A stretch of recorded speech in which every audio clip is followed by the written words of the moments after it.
¿Listo? Buenas noches. Le damos la bienvenida a otro programa más de Infinito. Todos tenemos una voz por Radio ATC. Quien les habla, Leonardo Escobar, conductor del programa, con María Itatí, sí, mi esposa, también conductor del programa. Eduardo Escobar en la producción general. Y hoy tenemos una invitada de lujo, ¿no? Importantísima para nosotros y para toda la comunidad que seguramente nos está viendo. La doctora Luz Fernández, especialista en neurología infantil, ex residente, ¿no?, del Hospital Italiano de Buenos Aires. Actualmente se desempeña en el Hospital Pediátrico de la provincia del Chaco. Así que, doctora, le damos la bienvenida, muchas gracias. Gracias por lo de lujo, pero yo como que soy parte de la familia, entonces sí, yo creo que podría conseguir algún laburito acá también, sí. Ya que está todo en familia. Qué bueno eso, la verdad que esto me llena como de orgullo que sea una cosa en familia, porque más allá de ser a pulmón uno ve ahí el apoyo y el amor y cuánto uno la lucha y la rema, sobre todo porque esto yo sé que lo hacen por Reni, más allá de que a vos te encanta hablar, sí, y a vos también, pero bueno, que esto sea un proyecto familiar me parece que es algo que desestresa un poco, que baja y aparte ayuda a otras personas y a otras familias, así que como un proyecto nuevito, estamos arrancando en esto, así que con el apoyo acá de mi papá, que él me decía, hagamos algo, visibilicemos, eduquemos de alguna manera de la experiencia, porque nosotros le decimos a los que nos escuchan que nosotros somos papás de una niña autista, no somos profesionales en nada, sino que desde la experiencia vamos hablando un poquito de lo que vamos aprendiendo, ¿no?, con las consultas médicas y terapias y eso, y ahí tratamos de acompañar. Sí, y de ayudar. Y de ayudar.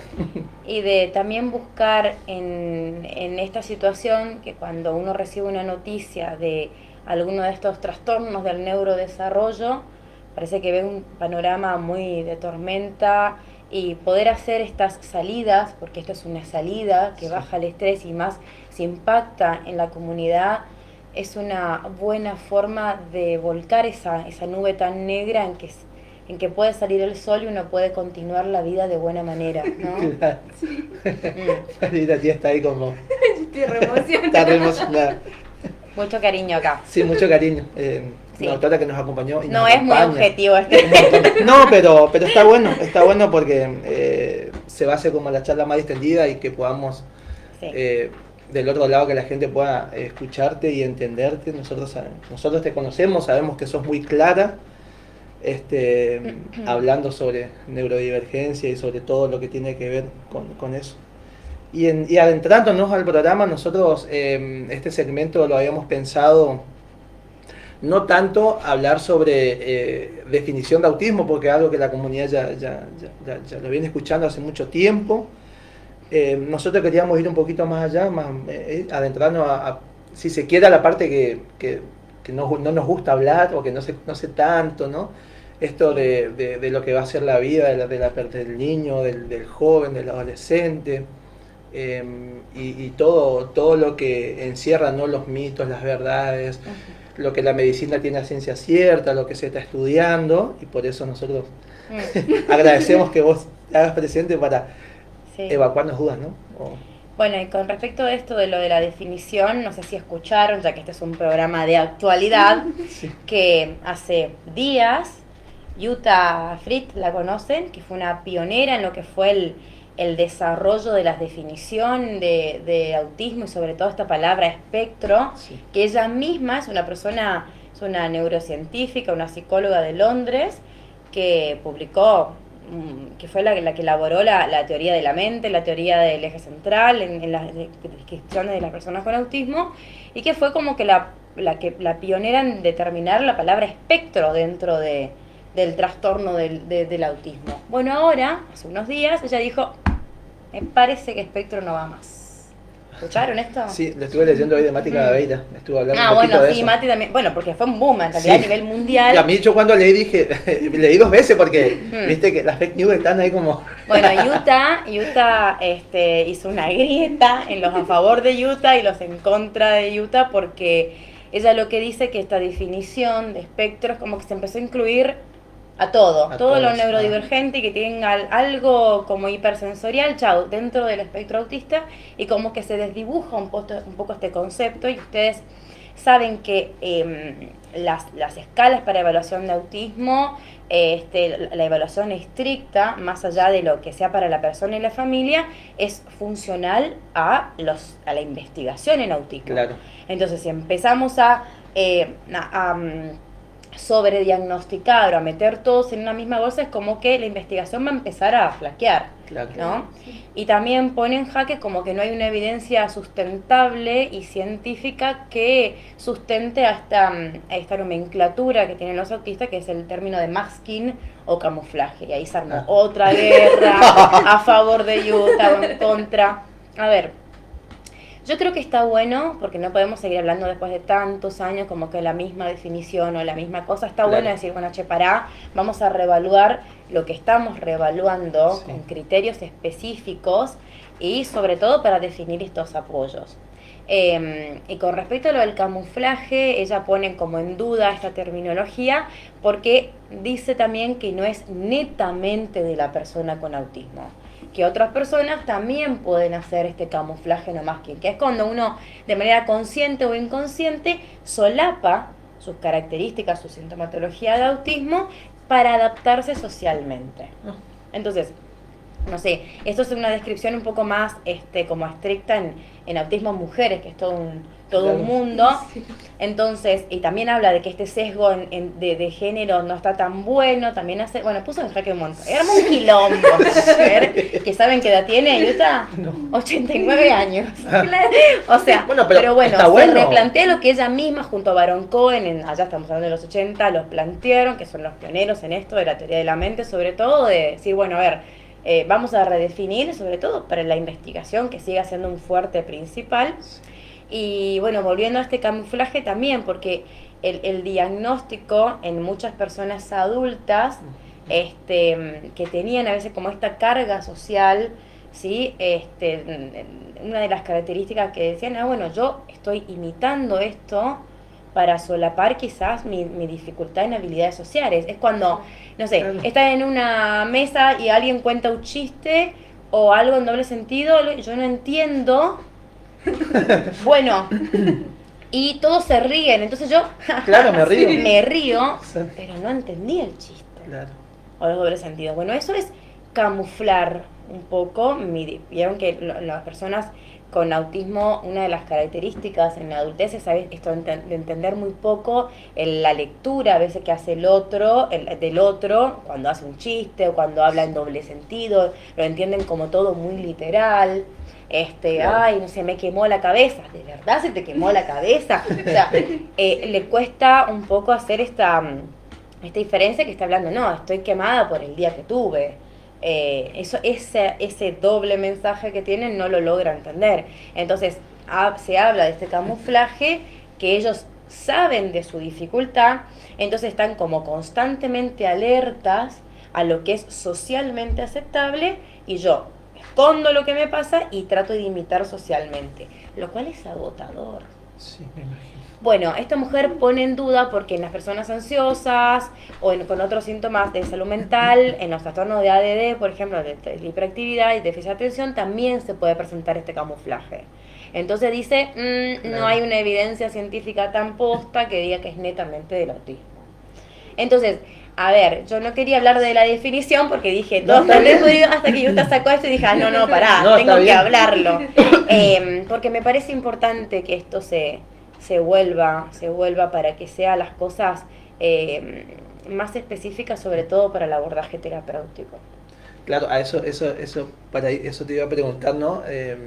Que pasen estas cosas en algún punto es bueno para enfocar desde otro lado, digamos, la mirada clínica, digamos, y terapéutica sobre todo, ¿no? Sí, como decía Francisco, el lío, bueno, también hizo un quilombo, pero eso hace que también se vuelva a hablar, se vuelva a redefinir, se vuelvan a plantear los criterios, que cada uno revise un poco más, sobre todo los profesionales de la salud, a ver qué estamos haciendo bien, con mucha responsabilidad de hablar de un diagnóstico. Uno tiene que, como médico, hablar de esto, de la toma de la responsabilidad, porque está ofreciendo No solamente un diagnóstico, una familia tiene que ofrecer oportunidad a raíz de eso. Claro.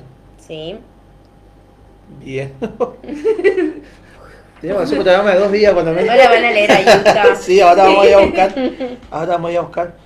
Y con respecto a eso, entonces, ya que estamos hablando, ¿no? de lo que es clínico y médico y todo eso, de lo que hasta ahora se sabe sobre el autismo, ¿no? Eh, ¿Cuánto está comprobado, digamos, si viene, qué sé yo, de la parte neurológica, genética, intestinal también, porque se toca mucho eso, digamos? Si a ciencia cierta hay algo, digamos, dentro de la medicina que diga, esto no, esto puede ser, De hay todo. relación entre uno y otro. De todo.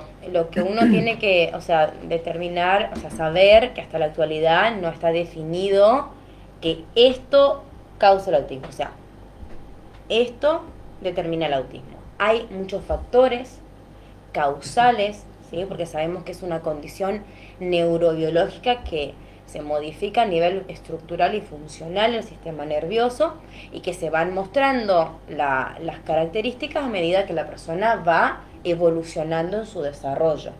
Por eso es que no hay una fecha exacta de diagnóstico, pero siempre se habla de esto del diagnóstico oportuno para la oportunidad terapéutica. Eso vamos a hablar más adelante. Sí. Pero lo que sí uno tiene que saber es que hay dos cuestiones principales. Uno es la genética, que es la información que yo traigo, Claro. ¿sí?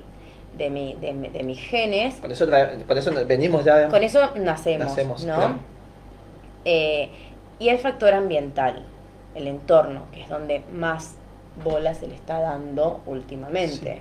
Es más, hoy leí una news de la Sociedad Europea de Neurología que sacó un posteo de lo que son los autistas digitales, que son aquellos niños que están tan sometidos o bajo el abuso de las pantallas de tan pequeño que bajan un montón sus habilidades sociales por eso, pero no son autistas. O sea, es como que no está, este término, hablo a la audiencia, no está definido formalmente, pero se habla también mucho de eso, ¿no? Y bueno, ese es una parte del entorno. Los papás más en automático en el laburo, bueno, y después sacamos un montón de cosas, los agroquímicos, la alimentación, todos los factores de cómo fue el embarazo, de cómo me cuidaste, de la alimentación es básica, todo lo que lleva a lo que es el ambiente que ejerce un efecto en este desarrollo. Es lo que se habla de la famosa palabra esta de la epigenética. La epigenética es tan poderosa que puede modificar lo genético, o sea, puede generar tanta influencia que si yo estoy con un niño que tiene una predisposición a alguna condición, alguna dificultad, pero mi entorno es tan armonioso, tan bueno, tan positivo, tengo un acompañamiento que esas cosas se pueden modificar. Por eso, las terapias están cada vez más dirigidas a mejorar el entorno, ¿no? Claro. ¿No? Hay un trabajo muy reciente, hablando de lo genético, como decís, Luz, ¿qué gen? Hay como paneles que como que se están estudiando para la definición, e incluso este trabajo habla de que este grupo de genes varían de acuerdo a la edad diagnóstica. En una edad temprana, cuando hablamos en una infancia inicial, se habla del compromiso de unos genes que predisponen principalmente al compromiso de la comunicación y de la interacción social. Y en más grandes, en infantes más tardíos, en adolescentes, otro grupo de genes donde tienen más características de hiperactividad y de ansiedad y problemas de salud mental. Así que imagínense ese embrolleré que todavía no hay un panel que va a decir, bueno, anda a hacer esto, ¿sí? A nivel genético. Se estudia, sí. Sobre todo cuando hay una asociación, por ejemplo, asociado a una discapacidad cognitiva, ¿sí? Ahí es como que tiene como un panel un poco más específico y es como una obligación, una responsabilidad médica y un derecho de la persona, exacto, estudiarse genéticamente. Eso es un proceso largo también, igual esto de hacer es un proceso muy largo, que también no todos tenemos accesibilidad. Uno habla de Utah Free y la Lala, pero vivimos en el Chaco. y muchas cosas uno se va replanteando. Diría una terapeuta conocida nuestra, en Disney pasaría. En Disney, besito Angie, sabemos. Y bueno, uno se replantea un montón de cosas. A veces hasta, yo siempre digo que yo fui creciendo y me falta todavía lo que me falta a medida que uno va evolucionando en el acompañar a los papás. Y cuántas veces uno sigue escribiendo en los certificados, en las historias clínicas, autismo ni grado o nivel 3. Primero, la persona no es un nivel 3 y el segundo le está diciendo a los papás o a la familia que saben, tu hijo necesita 1.000.000 de apoyos. Claro. Los cuales a veces se malinterpretan en que requiere 1.000.000 de horas. ¿Y de dónde yo saco en Chaco, donde a veces el Estado no provee tanta estrategia terapéutica y las obras sociales es una remada? Entonces vos estás poniendo a veces cosas que no se pueden aplicar a la realidad. Y eso Claro. es doloroso.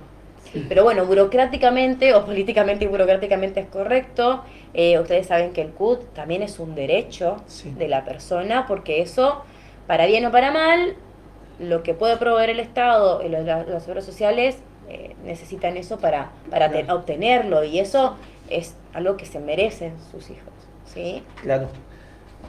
Esto de la parte genética, digamos, es de lo que, desde tu área, ¿no? Desde la neurología, o sea, de ahí hablemos del autismo desde ese lado, digamos, que qué es lo que vos nos podés decir, si es verdad que, porque por ejemplo, nosotros, yo siempre digo, hablo desde mi parte, ella tendrá también su recuerdo, ¿no? De Renata. Renata hoy fue una niña y ayer fue una niña y hoy fue otra, digamos, y ahí es donde nosotros empezamos a descubrir ciertos signos o señales que Renata, no sé, dejó de hacer ciertas cosas que hacía antes, como responderme, hablarme, mirarme, y al otro día ya no dejó de hacer. O sea, desde la neurología. Es ahí, hay algo que hace en su cerebro, hace como un alto, un parate. Sí, es por eso que los niños tienen que ser evaluados médicamente, porque más del 70%, o sea, en el 70-80% de las personas que reciben un diagnóstico de autismo tienen algo asociado. Bien. Entonces ahí se complica el panorama. Estamos seguros en la definición de que el autismo no es una enfermedad. El tema es que cuando se asocian otras cosas, sí, son enfermedades, ¿sí? El autismo tiene mayor chance, o la población con autismo tiene como una predisposición mayor a la población sin de tener descargas en el electro y tener epilepsia. Eso es una enfermedad. Claro. A tener, como decir, problemas intestinales, es una enfermedad. Sí. ¿Sí? A trastornos alimenticios, es una enfermedad. A trastornos en el sueño, es una enfermedad. Sí. Entonces, neurológicamente es mi responsabilidad, hablo de vuelta de mi responsabilidad de determinar qué más, porque eso te empaña el panorama. Claro. Y el pronóstico es distinto. Entonces, si en algún momento hizo un mayor cortocircuito, y no lo sé qué fue, pero si yo voy evolucionando en una niña que está más de 4 años, 5 años, donde empieza a haber una cierta regulación con el entorno y de repente está cada vez más desregulada, yo tengo que estudiar qué pasa. Es como, a veces, es una de las malinterpretaciones que hay en el autismo. Todo autista es una persona peligrosa o agresiva. Eso no es verdad. Para nada. Pero sí, en un porcentaje se pueden agregar situaciones de desregulación. Y eso tiene que ver un poco con la definición. Uno está acostumbrado a decir la definición es un trastorno neurobiológico que se da. Pero si uno intrínsecamente viene y lleva como a poner sobre la mesa las dificultades en lo que es la comunicación, en la interacción social, a leer lo que pasa en mi entorno, me quedo con escasas herramientas para regularme. Claro. Me pasó recién. Yo tenía todo planeado para llegar acá a las 8 menos 10. sucedieron cosas en mi casa que no puedo controlar por mi hijo pequeño. Me queda lejos, venía a 100 por hora por la calle, que gracias a Dios nadie se me atravesó. Estacioné acá, vos saliste, no entendían a dónde era, porque es la primera vez que vengo, y yo vengo con un acelere. Claro. Que encima me tengo que sentar acá, gracias a Dios tenía caras conocidas, pero eso cuesta regular. Yo tengo que tranquilizarme para empezar a hablar, ordenarme, sentarme. Y a veces las personas con autismo, que cuesta expresar, que lo sensorial, no sé, el ruidito del aire molesta, las cositas que se mueven ahí del volumen, quizás me concentro en eso y me molesta que se esté moviendo. Claro. Entonces, concentrarme en lo que tengo que decir, no puedo, me desregulo, me levanto y me voy. Entonces, no es porque el niño sea malo, porque el entorno y su propia, con lo que tiene, le costó adaptarse a la situación y actúa de manera no organizada, desregulada. ¿Y qué pasa en el entorno que no sabe? No lo entiende. Claro. Entonces, ¿cuántos miles de informes y de reportes hay de que un niño subió al colectivo, alguien se sentó en su asiento porque siempre viaja ahí y se para al lado y hace un quilombo y la persona, vos no tenés silla de ruedas ni tenés rasgos? Porque a veces la discapacidad es tan cruel que si yo no veo que le pase algo, o sea, las personas que andan en silla de rueda, ayer como fue el mes pasado, el mes del síndrome de Down, que fenotípicamente, o sea, tiene rasgos como que yo digo, bueno, ya tengo como más predisposición, pero la persona con autismo no tiene algo físico que lo identifique. No. Entonces, los papás a veces tienen que decir, che, para hermana, acá te saco el CUD, a ver si tenés duda. Sí. Nosotros. Entonces, nos fuimos recontra por las ramas, pero a lo que voy es justamente cuán difícil es para la persona, teniendo en cuenta todo este entorno que no ayuda muchas veces a su regulación y se confunde. Y eso es lo que uno tiene que entender. No es solamente el autista, mira, no se comunica, o hay un déficit en la comunicación social y en la interacción con un patrón de comportamiento repetitivo. Es mucho más que eso.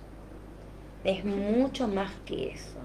Porque en la vida cotidiana, yo todo el tiempo le estoy diciendo a mi cerebro, regulate, ordenate, ahora habla, ahora sentate a comer, ¿sí? Porque tengo habilidades para poder hacer eso, porque estoy ordenada, porque lo puedo ordenar. Pero ¿qué pasa? Que esa persona se sentó en el lugar donde yo siempre me siento y yo tengo esa rigidez de estar sentada ahí, ya me desregulé.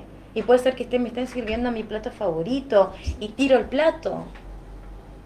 Porque no le puedo decir, porque quizás es no verbal o le cuesta comunicarse y no le puedo decir, ¿me podés dar mi asiento? ¿Cuántas veces pasa eso en la escuela? Sí.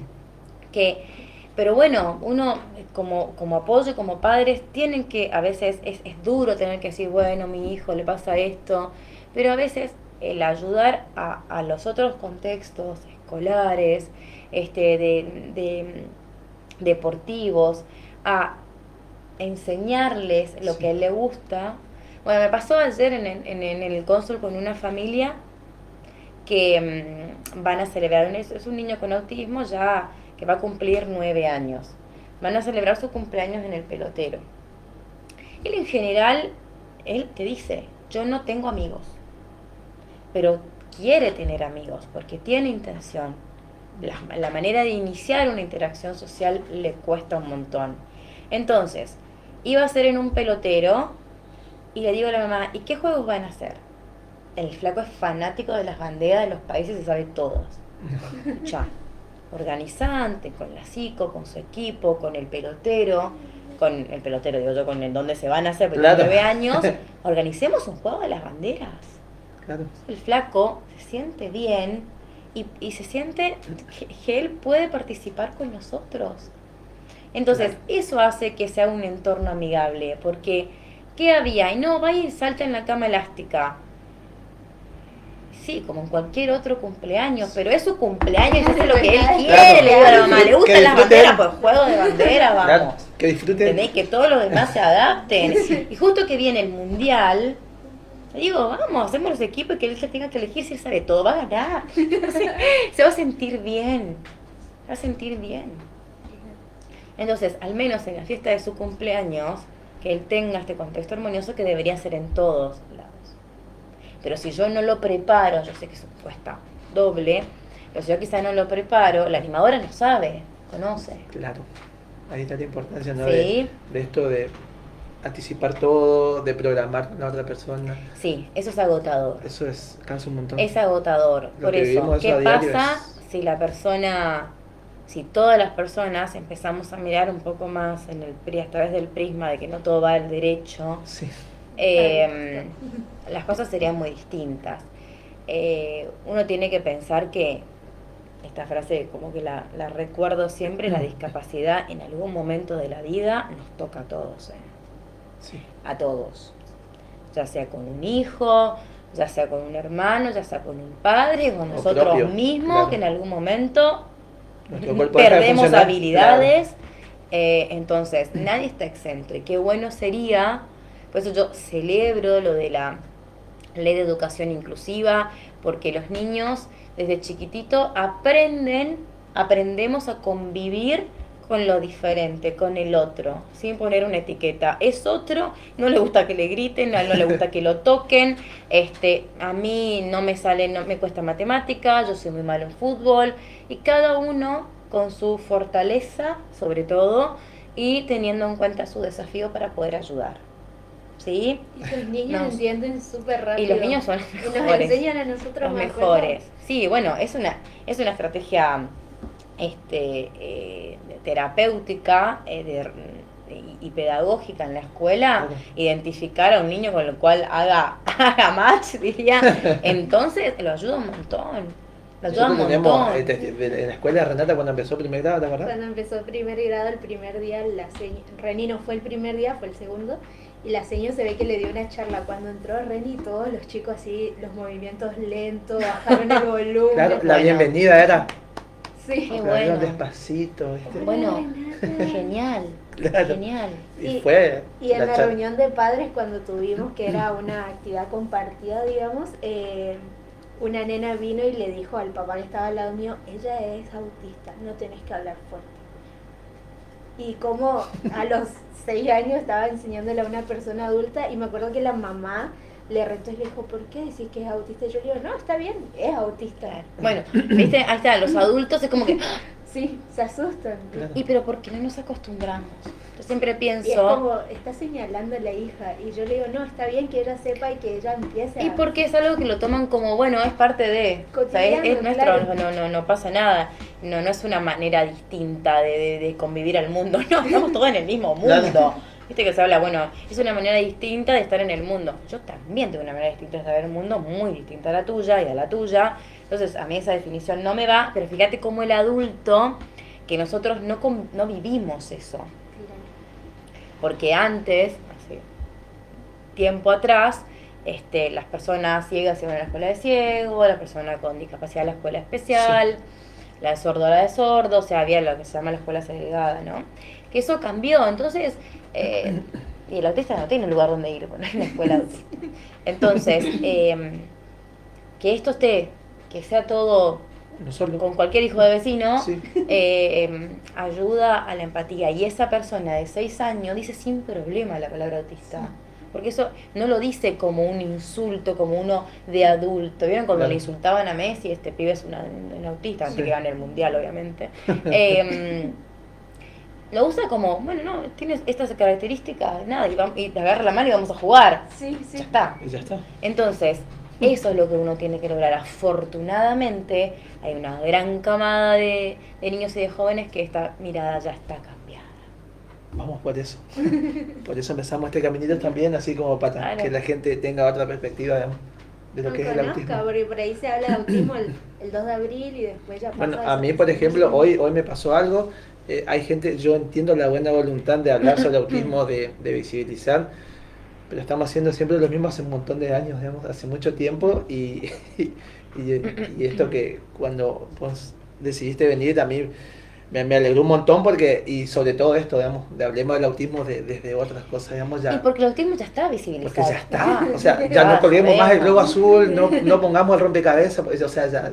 El rompecabezas igual nunca estuve de acuerdo. No, claro, pero, yo tampoco. Pero la gente pero está haciendo ya eso. está la visibilización. Ahora, bueno, Aprendamos, sí. en serio. Uno como profesional de salud está como ya con alto agua bajo el puente, entonces sabe, pero por ejemplo, no sé, soy peluquero, estoy atento a eso. Claro. Los laboratorios de extracción de sangre, estoy atento Sí. a una persona neurodivergente o diferente en ese sentido que puede estar desregulado, Sí. porque me voy a sacar sangre. Es un quilombo la regulación ahí. Entonces, si yo agarro, le doy prioridad, ahí ya hice un gran cambio. Sí. Nos pasa un Entonces, montón. esa es lo que necesitamos. Eso es poner en práctica y por eso es que se habla acá en el 2 de abril, como para reforzar eso. A las personas que ya lo implementaron, bárbaro, flaco. Bien, vamos más. Qué ¿Qué apoyo. podemos hacer? No, ¿Qué no, podemos no hacer? hay que olvidar que hay una prevalencia de 1 a 2 por ciento, la prevalencia mundial. Acá no hay registro, pero Hoy mirábamos, se juntaron varias ONG en una reunión, no sé si en Buenos Aires o qué, donde firmaron un petitorio que van a entregar parece al Ministerio de Salud de la Nación, donde le exigen como una estadística real de personas autistas en Argentina. Ahí sí, también hay un número bastante viejo que es 120 en 1, pero bueno, la cifra que se maneja a nivel mundial es la del CDC, Sí, que son cifras de Estados Unidos, donde es el registro de más o menos 11, 12 estados en Estados Unidos en niños menores de 8 años, donde cada 2 años se determina esta prevalencia. Y ahora, del 2022 es la última, es 1 en 30 y pico, 32. 32. Y 1 en 45 es una cifra de los adultos con autismo, pero de Europa. ¿Mm? Pero acá más o menos en Argentina el número bastante viejo es de 1 en 120, pero sí, hay más de 1 millón Estamos lejos. y no hay registro de eso. Sí. Doc, estábamos hablando de la parte neurológica y yo quiero aprender un poquito más y que vos nos estás ayudando con eso, con Renata y eso. A mí me marcó dos cosas en la vida de Renata. Primero fue esto de la alimentación, de que un día se alimentaba bien y al otro día dejó de comer. Pero lo que a mí me marcó mucho y nos costó mucho trabajo, a vos te costó mucho trabajo, es esto de la alteración del sueño. Muy bueno. De cómo yo, No. desde la parte de los niños sobre todo, digamos, no sé si, y mi pregunta es si eso prevalece también en la adolescencia, en la juventud, en la adultez. Difícil determinar eso porque Bien. depende de cada persona. Uno, en pediatría general, los trastornos del sueño se dan entre un 40 y 50%. O sea, en algún momento de la población pediátrica, esta cifra sufre alguna dificultad, ya sea para conciliar o sostener el sueño. En discapacidad en sí y en autismo, esta cifra aumenta. Entonces es una de las situaciones que yo tengo que sí o sí, en la buena historia clínica, preguntar, ¿cómo duerme? Re bien, te contestan los padres. Siguiente pregunta. No, pará. ¿En qué horario? ¿Qué es re bien? Claro. Se acuesta a la 1 y se levanta a las 10 de la mañana. Fantástico. A ver, neurofisiológicamente, uno tiene una hormona que se llama melatonina, que cuando baja el sol, o sea, cuando hay oscuridad, la melatonina se dispara. Uno, como adulto, hace lo imposible para joder a la melatonina. Con las pantallas, me voy a jugar al padre a las 10 de la noche, yo hago, no sé, me voy a saltar a la cama elástica, o sea, hago la melatonina y eso hace que mi cuerpo esté cansado, el pico ya fue, yo no puedo y tengo una sobreestimulación en mi cerebro, entonces por más agotado que esté, no logro conciliar el sueño. ¿Sí? En personas con insomnio está contraindicado salir a correr después a las 10 de la noche. Uno dice, a diferencia, no, yo los llevo a la plaza a morir para que se canse y duerma a las 10 de la noche. No. No. Las 7 de la Entonces, conciliar y tener en cuenta esto. Entonces, a ver, ahí va tu pregunta. ¿Esto dura toda la vida? Bueno, la dificultad puede permanecer de acuerdo también a cómo uno modifica su rutina. Lo cual no digo que sea una cuestión fácil, pero si uno tiene un hábito del sueño, ayuda un toque. Sí. Después, o sea, ayuda un toque, ayuda un montón. El hábito lo regula y se lleva. Entonces, si yo un día duermo a las 10, otro día duermo a las 2, otro día duermo a la 1, no hay una rutina. Claro. Yo sé que ceno temprano, con una alimentación baja en harinas, baja en azúcares, porque eso estimula. No es lo mismo si me tomo una coca o me como un paquete de gomitas a las 10 de la noche. No duermo. Entonces, de ahí, mi alimentación. ¿Qué hago después de comer? Porque tengo que darle mis 20, 30 minutos a mi intestino que haga su laburo. Claro. ¿Sí? Entonces, si yo la llevo a saltar a la cama elástica o la llevo a la plaza a correr, se me activa. Entonces, tratar de hacer actividades que bajen el ambiente. ¿Sí? La luz blanca, la luz azul está descrito que baja o afecta este pico de melatonina. Entonces, preferible la luz cálida. Si yo tengo puesta pantalla, la tele, la música, lo que da, vos te pones a batir una torta a las 11 de la noche, y bueno, es como que la casa tiene que acompañar a esa regulación y esa rutina, ¿sí? Nosotros nos llevó 2 años entender eso.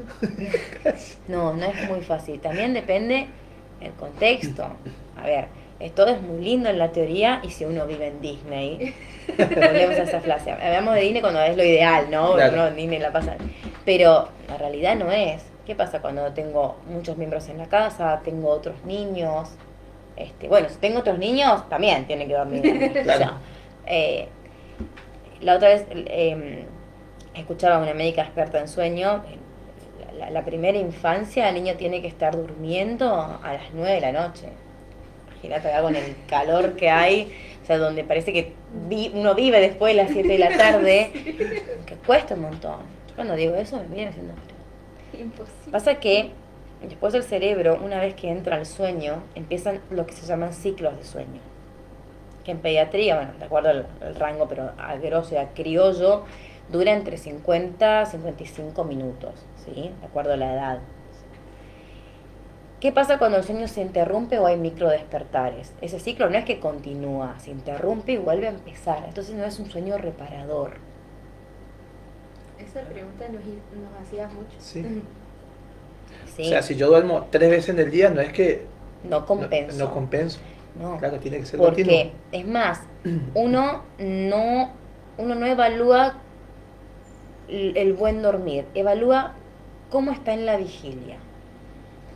Si vos en la vigilia, o sea, durante el día, durante tu momento activo, estás cansado, te estás durmiendo, lo único que haces es pensar a qué hora te vas a acostar a dormir, sí o sí dormiste mal. Claro. Sí dormiste mal. Entonces, y ahí eso acarrea un montón de problemas, porque el sistema inmunológico, o sea, el cuerpo, la idea es que se quede así como frase, el cuerpo se repara de noche, durmiendo.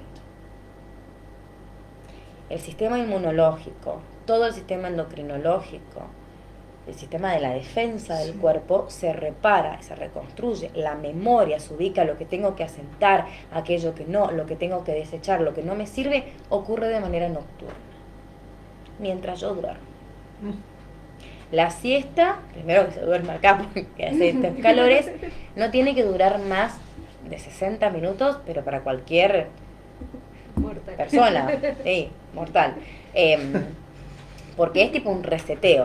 O sea, yo te reseteo, tac, tac, te desinflamo un toque, te preparo para seguir la actividad. Entonces, duerme 3 horas de siesta, y la verdad que si duerme 3 horas de siesta, es poco probable que a las 9:30 esté dormido. Poco probable.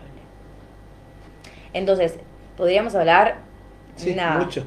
Sí, porque el sueño tiene muchas más cosas y es algo que no siempre se pregunta, es algo que no lo tienen en cuenta. Y los papás te dicen, bueno, pero mi vida es nocturna. Y bueno, pero vamos a tener que cambiarla. O sea, hay que modificar de a poco. Si el niño se acuesta a las 12 Y yo de repente digo, bueno, niño de hoy en más va a dormir a las 9. No. Se hacen modificaciones y se mira otra vez, tengo que mirar el entorno. Claro. Se hacen comunes acuerdos de esto. Y obviamente en un niño que tiene una dificultad para la regulación o para entender y que se aferra a las rutinas, pero tiene otra rutina, no se olviden, sí, cambiarla es difícil. Entonces requiere continuidad y cierta firmeza. Sí. A veces yo lo que le digo a los papás es, elijan las batallas que van a pelear. Yo siempre hablo de 4 pilares que son como irrevocables. Una es el buen dormir, pero teniendo en cuenta estas pautas, eso es a rajatabla. Claro. Otra es la buena alimentación, eso es para todos, pero ahí me detengo un toque para hablar. La alimentación es un proceso que uno no se da cuenta, pero es un proceso que ocupa absolutamente todos los sistemas del organismo. Mientras yo como, primero utilizo todos los sentidos. Claro. Segundo, tengo que tener una organización postural para que se dé de una manera adecuada la deglución. Tengo que visualizar, organizarme, utilizo la motricidad, mi coordinación visoespacial. El corazón empieza a decir, che, hay que mandar más sangre a la parte del estómago, porque ahí porque tiene que laburar más, por eso es que no te podés meter en la pileta después de comer. Porque toda esa es la explicación. Porque datos sumamente útiles para ir. Vamos a poner como titulares ahora. Dice, si comes sandía te puedes meter en la pileta y te morís. Bueno, no, es por eso. El corazón y todo el sistema vascular manda la sangre donde lo necesita, que es el estómago, el intestino, porque se está procesando. Entonces hay como un ahorro en la parte periférica. Y si vos te metés a un lugar, no necesariamente en la pileta, cualquiera, te vas a hacer ejercicio después de comer, o te metés en la pileta, puede haber lipotimias, porque claro, está mandando todo el bombeo donde necesito. Sí. Entonces, el problema de la pileta es que te puedes desmayar ahí y bueno, te vas, ¿no? Sí. Pero esa es la aplicación. Bueno, el sistema respiratorio. Si yo estoy haciendo así, no, tengo que controlar mi respiración para bloquear la glotis y poder tragar. Claro.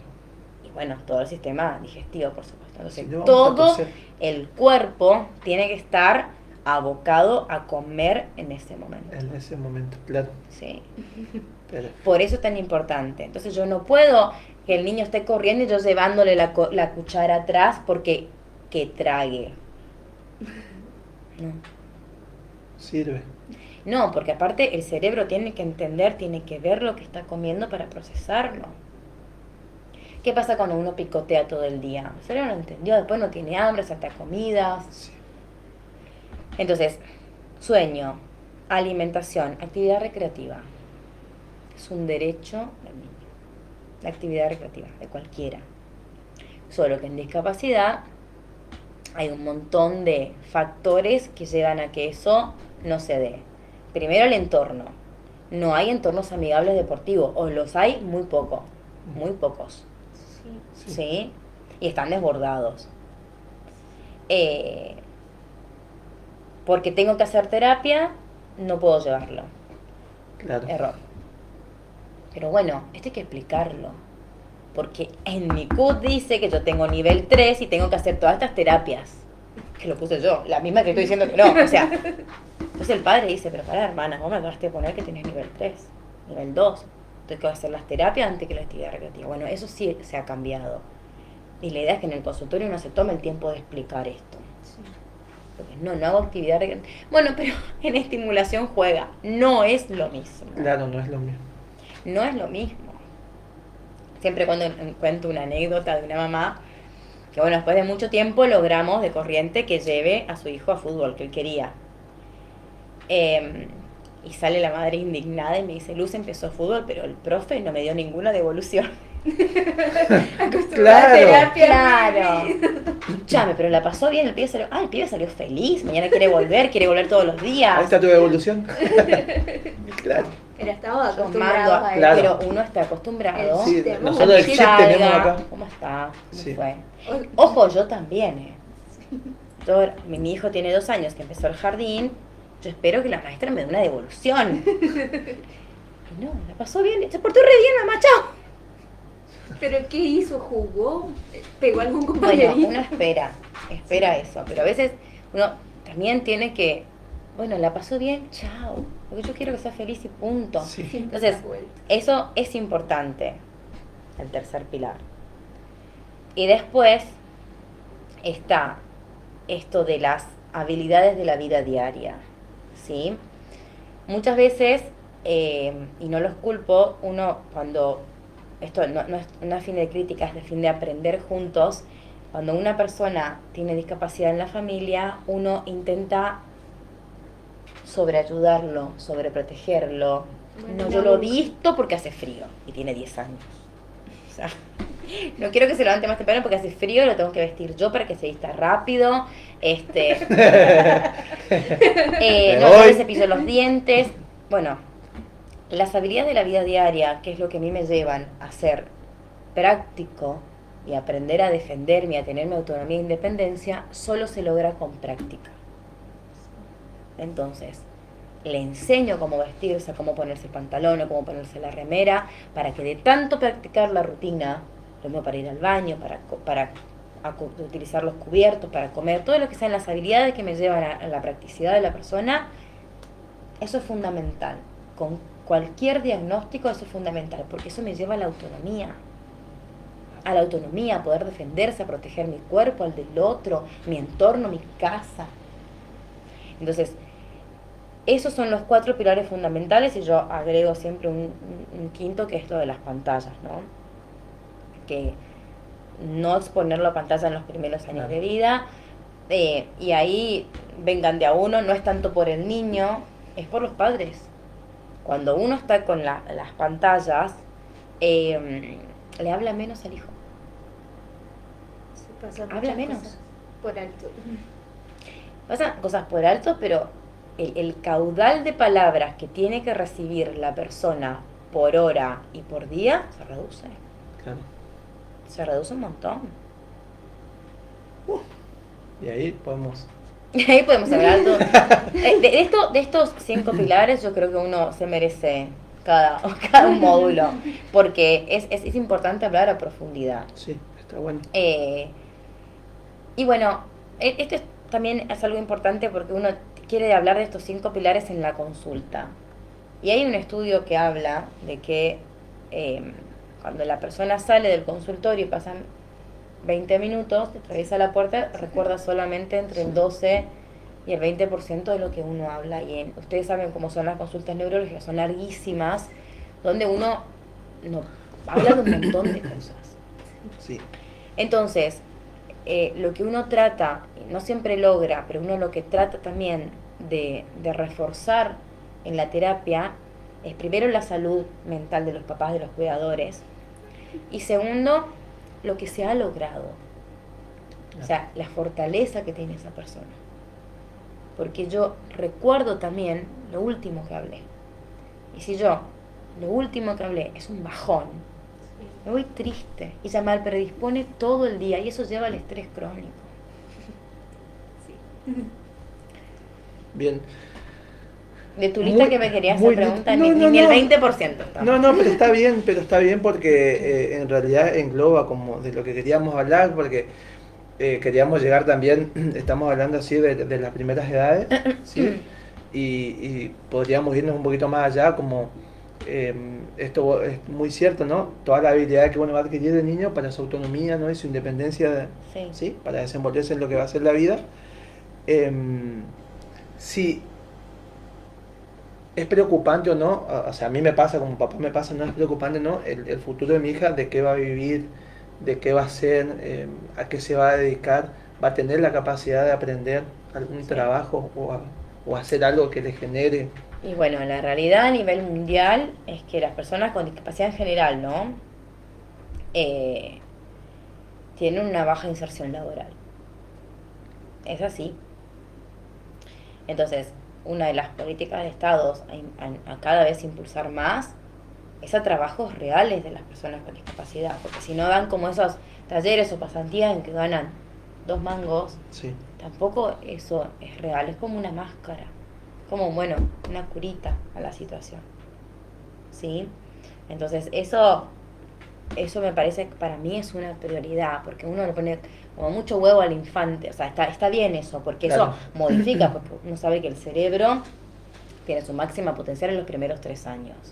Entonces, el cerebro tiene esta capacidad que después nunca más se puede dar. Nunca se da a ese nivel, a esa prendida de fuego que tiene el cerebro en los primeros 3 años de vida. Después, la persona con la neuroplasticidad aprende. No a ese nivel, pero aprende. Claro.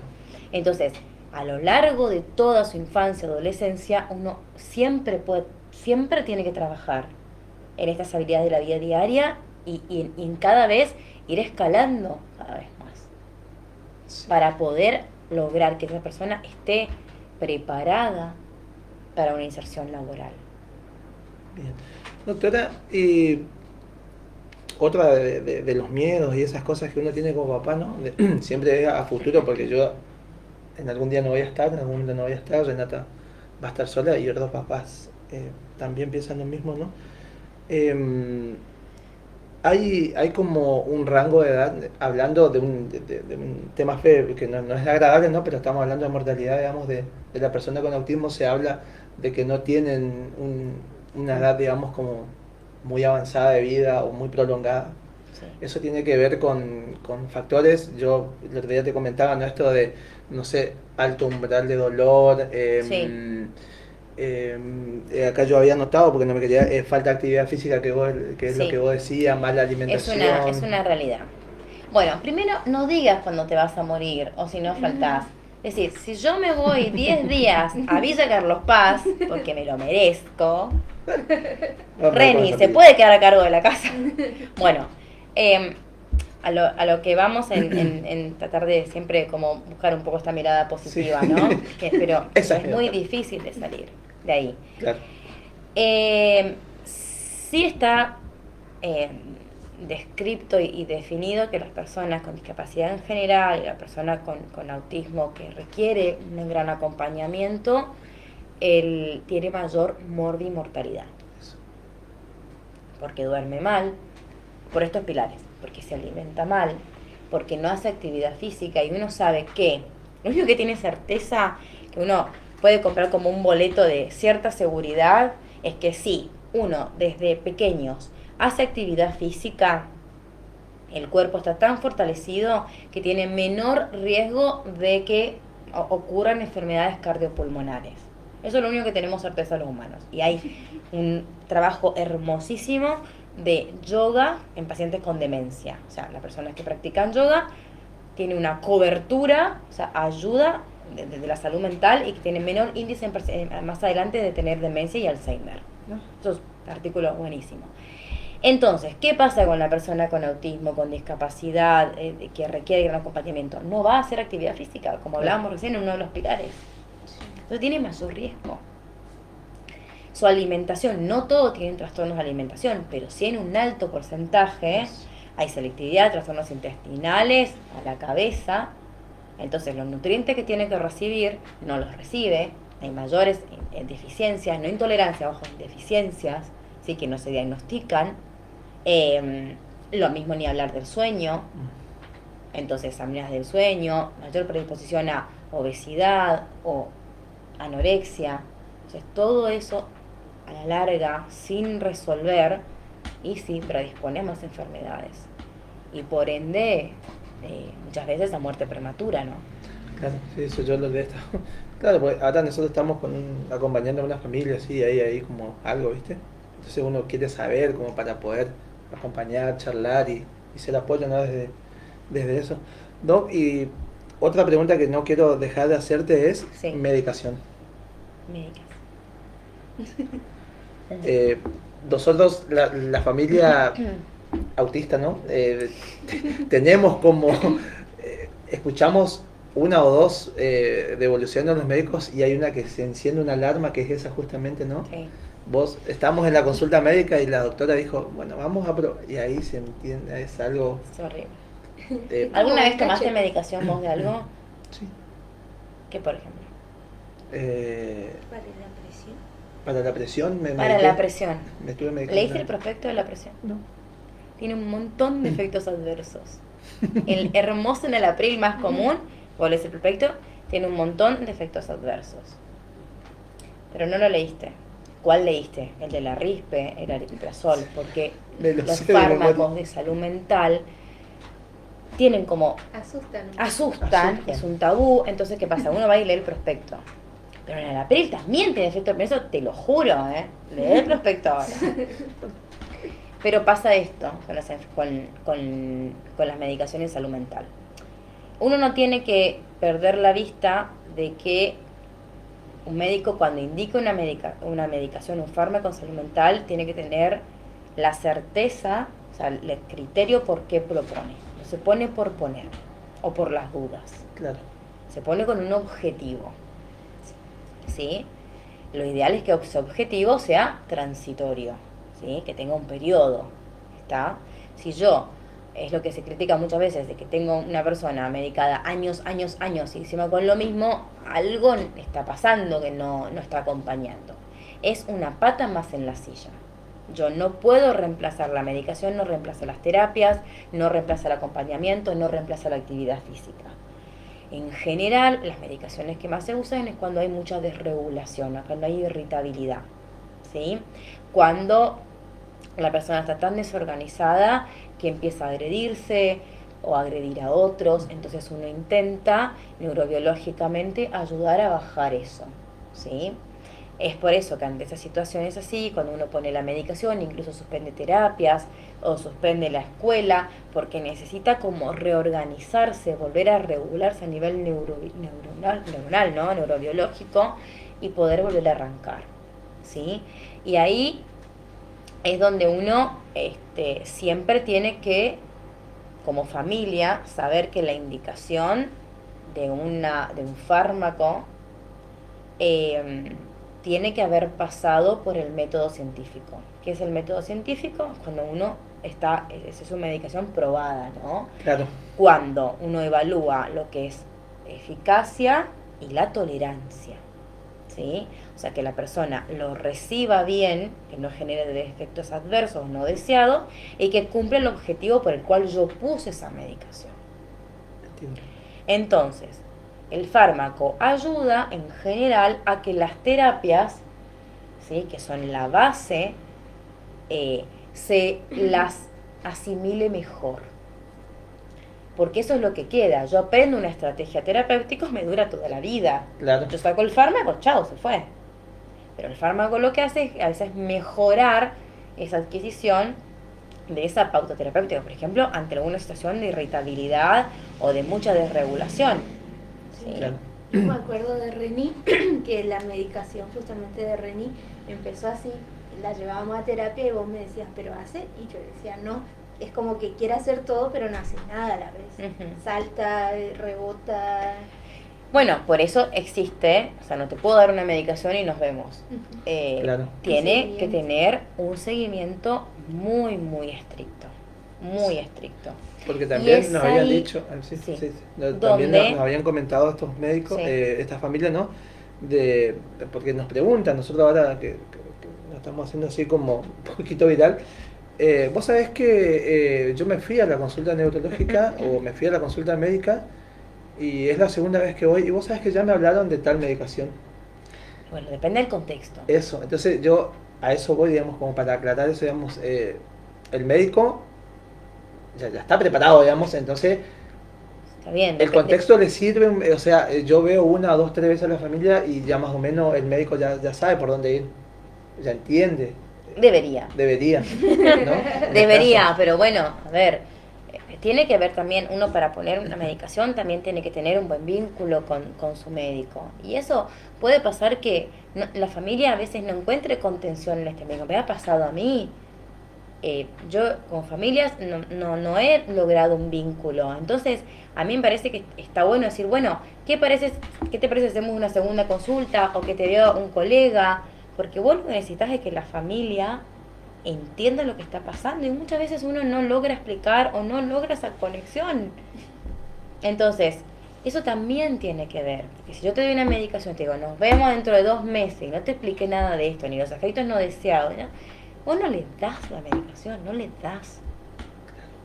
No le das. Entonces, ojo, y esto sí es un llamado de atención a todos los que nos están escuchando, las medicaciones tienen que haber pasado por el método científico. Porque si uno busca cura del autismo en internet, te sale zarpado de cosas. Sí. ¿Sí? Entonces, ojo de no dañar al niño. Claro. De no dañar al niño. Eso es una prioridad. Uno, a ver, habla de neurodiversidad, habla de ambiente armónico y después la cura del autismo. Pero estamos diciendo que no se cura, que no es una enfermedad, que no estamos buscando la cura. Estamos hablando de que el flaco la pase bien en todos sus aspectos con estos 4 pilares que hablamos. Entonces, ojo con esta, porque zaraza hay Un montón. mucho. Por eso era importante, ¿no? Esto del mensaje. Yo no quería no hablar de medicación porque es algo que se habla un montón en la comunidad y, Sí. y hay Y gente asusta que mucho. asusta un montón Asusta. y hay gente que se manda también un montón sin entender, y esto que vos decías, ¿no? Yo busco Bueno. y voy a probar con esto a ver si le funciona. El cannabis, por ejemplo. Sí. A ver, hay un trabajo científico en un grupo de personas del año pasado del Hospital Garrahan, de grandes familias de pacientes con autismo, con alto requerimiento de apoyos y que tenían muchas drogas. Se probó el CBD y bueno, y se vio que en algunos aspectos de que preocupaban a estas personas, como el sueño y la irritabilidad, bajaban, sin suspender inclusive su medicación. Entonces, al tener un aval científico, uno puede indicar, ¿sí? Monitoreándolo siempre, evaluando esta tolerancia y la eficacia. Claro. Esos 2 pilares son, le tengo con los pilares. No, Esos no, no, 2 pero, puntos no, son- pero está bien porque La gente dirá, pero esta habló de más pilares, ya no, me perdí. Pero está bien, veamos, porque, y siempre acompañado del médico profesional, ¿no? Porque yo no voy a ir a comprar CBD a la peatonal. Pero pasa. Pero pasa, por eso. Yo le he comprado CBD a mi abuela, que lo vendía cacho en la esquina. Y bueno, uno dice, pero bueno, a mi abuela le dolía los huesos, vieron que como que el cannabis es para todo, para la Sí. caspa, para la diabetes, para todo. Pero bueno, que ahora se puede indicar porque pasó por un método científico. Sí. Uno sabe que, hablando ya un poco más serio, el CBD, el cannabidiol, que es el factor inactivo de la marihuana, tiene indicaciones específicas de segunda línea en ciertos tipos de epilepsia. Lennox-Gastaut, síndrome de Dravet, esclerosis tuberosa. Son personas que, si se identifica ese tipo de epilepsia, que son encefalopatías epilépticas, que no funcionan con las drogas de primera línea, se sabe que poniendo el CBD tiene una eficacia positiva demostrada. Qué bueno. Entonces, ahora se está cada vez estudiando más si podría tener esta eficacia en muchos trabajos en personas con autistas polimedicadas. Salió un trabajo que lo respalda, por eso uno lo indica, pero a través de un laboratorio, donde vos Claro. sabés que el frasco que te venden tiene la misma dosis, la cantidad de THC, de CBD, y siempre es el mismo. Si uno compra a veces, o sea, el que es irregular, Y no sabes. pero no está legalizado acá. Entonces, no se analizó en el laboratorio si es posta. Pero es ilegal. Doctora, muy interesante todo lo que hablamos. Podríamos, como decíamos, ¿no? Hablar Cuando 2 son horas. las 9, 2 ¿este días. reloj está bien? Sí. No, nos fuimos. Bueno, volveré. En Volveremos. otra. 2 cositas y con esto yo. Así que que me tira 2 cositas. Sí. Primero es, y ahí puedes hacer ya tu cierre si querés. Sí. Con respecto al autismo, vos te movés, ¿no? Mucho dentro de discapacidad eso. En cuanto a lo social, ¿qué cambios crees que hacen falta un montón, ¿no? para la sociedad con respecto a la mirada hacia la discapacidad y el autismo y todo lo que encierra? Y para nosotros que es importante, ¿qué mensaje vos le podrías dejar a las familias, ¿no? que están recién diagnosticadas? Y eso. Bueno, yo lo que diría a la población en general y que me digo a mí que trabajo esto todos los días gracias a mindfulness que aprendí, que son las prácticas informales, es ante alguna situación de una persona que está desregulada o que el papá está, poner un freno, pensar, mirar, observar y ofrecer ayuda antes de criticar. A mí eso me parece como básico, antes de juzgar, porque ahora uno está en un grupo, che, me parece que él tiene tal cosa, me parece que tiene aquel. Y muchas veces los papás se sienten como demasiado observados, entonces uno observar, pero de una manera amigable, como hizo la amiga de Reni, la compañerita de Reni. Sí. Le hizo una observación a la mamá tuvo que poner en punto muerto, respirar y ahí se interiorizó sobre el tema. Entonces esa niña, gracias a lo que fue su escuela y a lo que como ustedes lo comunicaron, hizo un cambio en un adulto. Ya está. Ya está. Cadena de favores, ¿no? Sí. Sí. Y teniendo en cuenta que uno, vuelvo a repetir, no está exento de que esto no le toque. Claro. No está exento jamás. ¿Y qué le digo a las familias? Bueno, que uno tiene que exigir a las personas, a los profesionales de la salud y eso, ayudar a bajar el estrés. Porque los cuidadores principales, esa persona que al inicio está vulnerable y aún más si tiene una condición, depende de sus cuidadores principales. Entonces uno como cuidador principal está a pulmotor. Es cuando claro. Vos metés el acelerador y el motor está... Llega un momento que... Y eso solamente se regula bajando el estrés. Bueno, Valeti, algo que le quieras compartir. Vos esperá que te diga otra cosa, pero no, eso sí. No, está bien. Que le quieras compartir a la gente algo. Luz. Esto de que hablaba Luz de la importancia que hay de poder vincularse, ¿no? con la familia para que porque eso te abre las puertas, ¿no? Para. Sí, yo hablaba con Leo esto que yo quería contar, que una vez fui a Luciana, Reni estaba con Luciana y estaba media mal, estaba llorando, gritando, y vos salías de tu consultorio y te sentaste conmigo a hablar de la vida.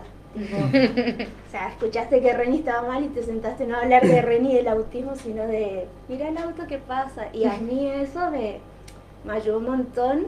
Y después entraste conmigo a la consulta con Luciana, y te sentaste al lado mío, me abrazaste. Y a mí eso me marcó un montón porque habla de vos como persona. No de vos como doctora, sino de la persona y la importancia de todos los profesionales, de esa empatía y de ese cariño, y de que los papás a veces estamos súper sobrepasados y no sé, yo en ese abrazo y en ese acompañamiento bajé un montón, entendí que era un momento que estaba pasando de Reni y que no era el fin del mundo, digamos, y eso te agradezco un montón. Ahora abrazar a mí, que me emociona. Sí. Eso pasa, aparte eso porque pasa. Uno tiene que hacer el esfuerzo de ver a la persona más allá y que esa persona tiene una vida. Y que a veces la deja de lado, pues en este caso su hijo, y muchas cosas. Y muchas cosas. Bueno, yo te quiero agradecer un montón, vos sabés que sos importante para nosotros. Lo sé. También te agradezco porque así como Valeti tiene su testimonio, yo también tengo, ¿no? Yo te he escrito a la madrugada, te he escrito fines de semana, un domingo a la tarde, porque nosotros teníamos una emergencia y uno en la urgencia no piensa y escribe. Yo tengo eso, bueno o malo a veces, yo actúo y después pienso, ¿no? Sí. Y yo jamás recibí una negativa, ¿no? Entonces siempre fuiste un pilar importante para el acompañamiento, para la crianza de Renata en esto que es el autismo. Así que en lo personal te agradezco un montón y es la invitación que yo le hago a los profesionales que van a ver y van a escuchar esta entrevista, que es por ahí, ¿no? Que la familia a veces necesita un poco de acompañamiento humano, entendemos. Yo entiendo el flujo de pacientes, entiendo un montón de cosas, pero Si hay profesionales como vos que se toman 2 minutos para ver a la persona, o al papá o al cuidador, es un montón para nosotros. Así que te agradezco un montón Sí, eso. para todos en realidad, o Claro. cualquiera.